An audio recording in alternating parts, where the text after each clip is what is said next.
Hello बच्चों, let's see this question and here this question says captain read was related with. Question आपसे बोल रहा है captain read किससे रिलेटेड है। ऑप्शन है रेवतवारी, महलवारी, परमानेंट सेटलमेंट या फिर रेवेन्यू। देखो, रेवेन्यू तो कलेक्ट किया जाता था। रेवेन्यू कलेक्ट करने के लिए अलग अलग सिस्टम, अलग अलग सेटलमेंट बनाए गए थे, जिसमें से 3 सिस्टम आपको यहाँ पर दिए हुए हैं ऑप्शन में।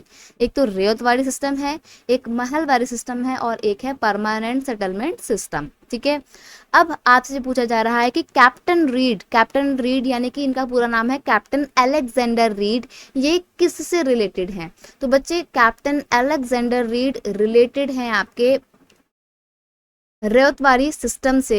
ठीक है, इसको इसलिए थॉमस मुनरो सिस्टम भी कहा जाता, सॉरी, इसको मुनरो सिस्टम भी कहा जाता है बिकॉज कैप्टन रीड और थॉमस मुनरो ने दोनों ने मिलकर रेवतवारी सिस्टम को इंट्रोड्यूस किया था 1820 में। ठीक है, और इसीलिए थॉमस मुनरो के नाम पे ही रेवतवारी सिस्टम को मुनरो सिस्टम भी कहा जाता है। इसमें क्या होता था ना रेवतवाड़ी सिस्टम में कि British east India company direct Revata से, डायरेक्ट कल्टीवेटर से ही टैक्स कलेक्ट करती थी, रेवेन्यू कलेक्ट किया करती थी।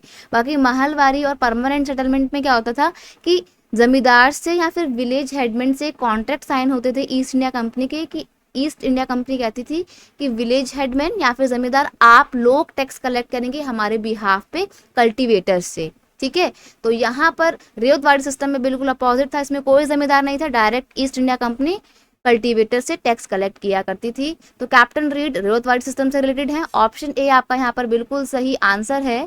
I hope you understood it well. Best of luck.